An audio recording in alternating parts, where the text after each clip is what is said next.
नमस्कार दोस्तों, जननी विद अखिल में आपका हार्दिक स्वागत है। टीजीटी पीजीटी मैथ्स की वीडियो लेक्चर सीरीज़ में हम लोग अलजेब्रा का पेपर कर रहे हैं, जिसमें हम लोग पहला चैप्टर आपका जो अनुक्रम और श्रेणी है इसको कर रहे थे। इसमें हमने 2 पॉइंट देख लिए थे। पहले हमने अनुक्रम और श्रेणी क्या होता है ये समझा था। फिर इसमें हमने पहला पॉइंट समांतर श्रेणी क्या होती है, कैसे पहचानेंगे ये समझा था। इसके बाद हम लोगों ने समांतर श्रेणी में व्यापक पद जो होता है जनरल टर्म्स 1.2 उसको समझा था। आज हम उसके आगे ही बढ़ेंगे और 1.3 टॉपिक 1.4 टॉपिक को कवर करेंगे। तो चलिए जर्नी स्टार्ट करते हैं।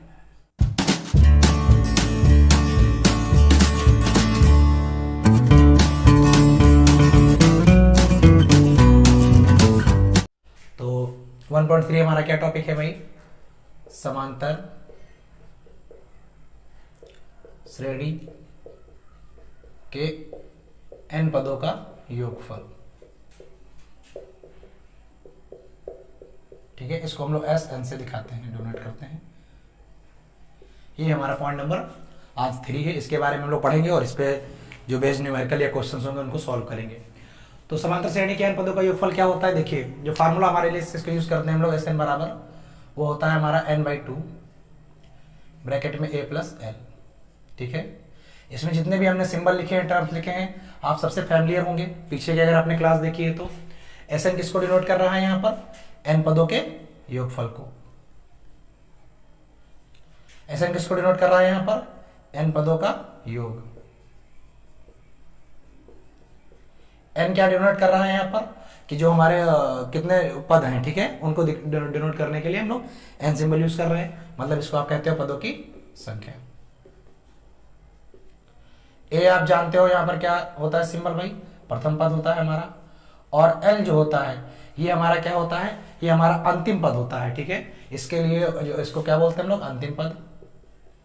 और इसके लिए जो फार्मूला होता था, जो आपका व्यापक पद का फार्मूला होता था, वही होता था। मतलब l बराबर आप ये भी कह सकते हो a plus n minus 1 into D. ठीक है, यही तो व्यापक पद का फार्मूला हमारा था, तो हम ये भी कह सकते हैं। अब इसी में एक और फार्मूला हमारा बन जाता है एस एन बराबर n/2। और अगर हम इस l की वैल्यू यहां पर रख दें तो हमारा फार्मूला हो जाता है a प्लस, और इस l की वैल्यू रख दीजिए तो a plus n minus 1 into D. मतलब हमारा ये हो जाता है n/2, ये a मिलकर कितना हो जाता है? 2a plus n minus 1 into D. तो ये हमारे दो सूत्र हैं। जब हमें श्रेणी के n पद दिए गए हों और श्रेणी समांतर श्रेणी में हो तो उनके लिए अगर हमारा l की फॉर्म में दिया है, मतलब अंतिम पद दिया हुआ है, तो इस फार्मूले का हम इस्तेमाल करेंगे। और अगर हमें अंतिम पद नहीं दिया हुआ है, अगर a और सर्वांतर दिए हुए और संख्या दी है, तो इस सूत्र का यूज करेंगे। ठीक है, तो ये हमारा टॉपिक था 1.3। अब आइए इस पे कुछ सवाल हल करते हैं। 1.3 हमने फार्मूले देख लिए। समांतर श्रेणी के अगर हमें n पद दिए हो तो उनका योगफल कैसे करेंगे, अब उन पर हम सवाल देखते हैं। तो देखिए, हमें क्या दिया हुआ है? श्रेणी दी हुई है। समांतर श्रेणी है कि नहीं पहचान करना हमने पिछले लेक्चर में सीख लिया है। कैसे पहचान करते थे? हमेशा बाद वाले में से पहला टर्म घटाइए, बाद वाले में से पहला टर्म घटाइए, और हर बाद वाले पद से अगर पहला पद घटाने के बाद अंतर समान है तो श्रेणी हमारी कैसी है? समांतर श्रेणी है। तो 8 में से 5 गया 3, 11 में से 8 गया 3, 14 में से 11 गया 3, हर बार हमारा अंतर है वो संख्याओं का वो समान आ रहा है, इसका मतलब ये हमारी समांतर श्रेणी है। पहचान हो गई। अब इसके बाद इसमें क्या क्या दिया हुआ है देखिए, इसको हम लोग बोलते हैं a, मतलब प्रथम पद। तो a का मान कितना दिया है? 5। सर्वांतर हम श्रेणी का हमेशा निकाल लेते हैं। कैसे निकलता है? बाद वाले में से पहला घटाना। तो 8 में से 5 घटाया तो कितना दिया हुआ है? d का मान 3। उसके बाद 22 पदों, मतलब ये किसका मान है? n का मान है। तो n का मान कितना मिल गया हमें? 22। अब हमसे पूछा क्या है? पदों का योग निकालिए, मतलब S22 पूछा है। 22 पदों का जो योग होगा वो पूछा है, 22वां पद नहीं पूछा है, 22 पदों का योग पूछा है। तो फार्मूला हमने क्या पढ़ा था भाई? एस एन बराबर, दो फार्मूले पढ़े हमने। एक पढ़ा आपका n/2 a प्लस एल, और एक फार्मूला हमने पढ़ा n/2 2a plus n minus 1 और इंटू में डी। ठीक है, ये फार्मूला हम तब अप्लाई करते हैं जब हमारे पास अंतिम पद दिया हो, और ये वाला फार्मूला हम तब अप्लाई करते हैं जब हमें अंतिम पद ना दिया हो लेकिन सर्वांतर तो हम निकाल ही लेते हैं और प्रथम पद पता हो और पदों की संख्या पता हो। तो यहां पर हम कौन सा सूत्र यूज करने वाले हैं? सेकंड वाला। तो इसको रफ कर देते हैं जरा फर्स्ट वाले फार्मूले को। तो एस एन बराबर फार्मूला हमारा होगा n/2 2a plus n minus one और इंटू में d। ठीक है, तो कितना हो जाएगा भाई, n/2 तो n/2 रहेगा, n की वैल्यू हमें दी है, तो कितना हो जाएगा आपका n की वैल्यू अगर हम यहाँ पर रखते हैं तो n की वैल्यू कितनी है 22 है, बाई 2 हो गया। 2 इंटू a की वैल्यू कितनी है 5 है, प्लस और आपके जो n माइनस वन मतलब 22n है तो यहाँ पर रख दीजिए, तो 22 माइनस वन हो जाएगा। और इंटू में d की वैल्यू कितनी है आपकी, d की वैल्यू 3 है। अब बस इसको सिंपली अब बस इसको मैं कैलकुलेट कर लेना है सिंपली। तो ये कितना हो गया भाई, कट के आपका 11 हो गया, ये 5 टू आपका 10 हो गया। ये 22 है, 1 माइनस करेंगे 21 होगा, और 3 से मल्टीप्लाई कर देंगे तो कितना हो जाएगा 63। तो ये 10 प्लस कितना हो गया 63। अब ये दोनों ऐड होकर 11 से मल्टीप्लाई हो जाएंगे, तो ये हो जाएगा आपका 11 इंटू 63 में 10 ऐड करेंगे तो 73। ठीक है, अब 73 को आप 11 से मल्टीप्लाई कर लेंगे तो ये आ जाएगा आपका 803। ये कितने पदों का योग आया है 22 पदों का। ठीक है, तो इस तरह हम संख्याओं में पदों का योग निकालते हैं जो अगर श्रेणी हमारी किसमें हो, समांतर श्रेणी में हो। बिल्कुल यही क्वेश्चन है आपका, आपके पास ए है, आपके पास सर्वांतर होगा, आपके पास पद भी होंगे, 10 पद पूछा है, एन का मान भी है, बिल्कुल ऐसा ही क्वेश्चन है। तो वीडियो को रोककर आप ट्राई करिए और उसके बाद इसका सोल्यूशन देखिए।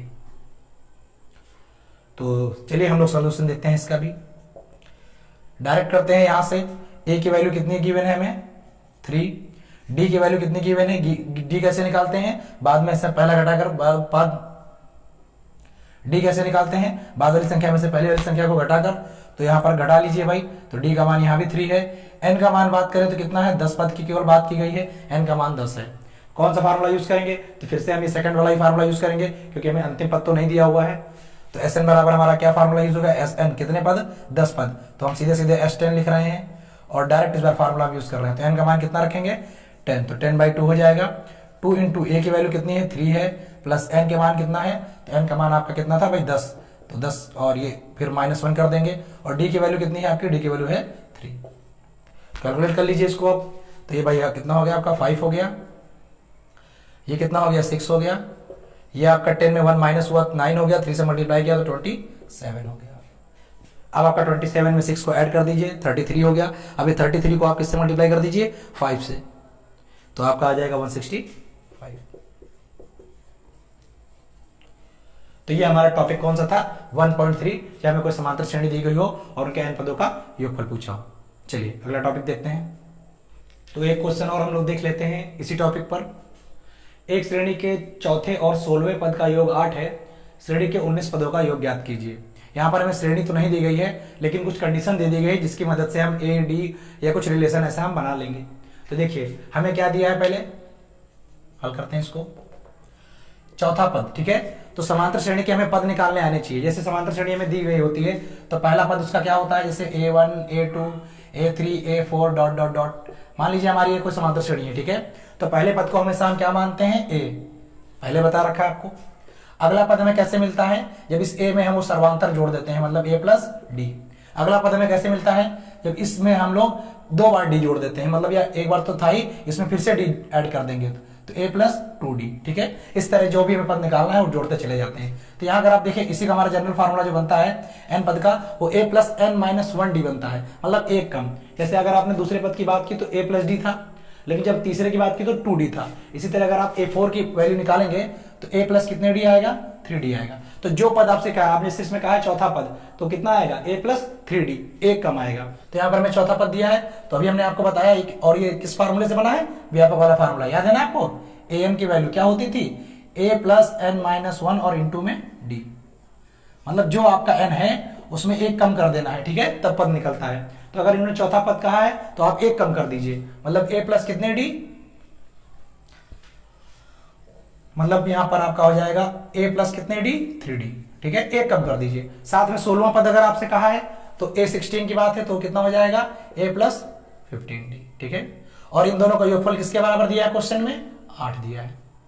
अब ऐड कर लीजिए a और a मिलकर कितने हो गया 2a हो गया आपका, 3d और 5d 15d मिलकर कितना हो गया 18d, और ये वैल्यू कितनी आ गई 8। ठीक है, यहां पर हमें जो गिवन कंडीशन थी इसको हम यहीं पर छोड़ देंगे। अब आगे बढ़ते हैं, श्रेणी के 19 पदों का योगफल निकालना है। तो अब यहां पर हम बात करें तो हमें फार्मूला जो पता है Sn बराबर क्या होता है, हमारा formula n/2 2a plus n minus one into D. दो ही सूत्र हैं आपके, और जब तक आपसे ना कहा जाए आप हमेशा इस सूत्र का यूज करेंगे। उस सूत्र का हम यूज तभी करेंगे जब हमें क्या दिया होगा, n दिया होगा, सॉरी l दिया होगा। तो देखिए यहां पर हम रख देते हैं मान Sn। तो S कितने पद है हमारे पास, 19, n का मान कितना है 19, तो यहां रख देंगे, ये हो जाएगा आपका 19/2। 2a नहीं पता है हमें a का वैल्यू, ऐसे रख दीजिए। n की वैल्यू हमें पता है कितनी है 19, यहां रखेंगे, एक घट जाएगा तो कितना हो जाएगा 18। अब अगर आप ध्यान दें जो आपको कंडीशन दी थी उससे हमें 2a + 18d की वैल्यू तो पहले ही पता थी कितनी 8, तो यहां पर हम इसी पर क्या रख देंगे 8, तो यहां पर हम रख देते हैं। तो ये हमारा 19/2 है, और इस पूरे की वैल्यू हम पहले ही कैलकुलेट कर लिए, कितनी आई है 8। ये इससे कट गया तो कितनी बार में गया 4 बार में, और फिर 19 को 4 से आप मल्टीप्लाई कर देंगे तो कितना हो जाएगा आपका 76। तो ये S 19 जो आया वो 76 आ गया। ठीक है, तो ये आपका क्वेश्चन था। क्वेश्चन बहुत ही आसान था, बस सबसे पहले हमें क्या पता होना चाहिए, समांतर श्रेणी के n पदों के योग का सूत्र। ठीक है, सूत्र के लिए हमने 2 सूत्र देखे थे, और जब तक आपसे ना कहा जाए आप हमेशा इस सूत्र का यूज करेंगे। अगर आपको श्रेणी दी है तो आपको प्रथम पद और सर्वांतर निकालने में कोई तकलीफ ही नहीं होनी। ठीक है, लेकिन अगर आपको श्रेणी नहीं दी है तो जरूर कुछ ऐसी कंडीशन देगा इसमें a और d का मान आपको मिल जाए।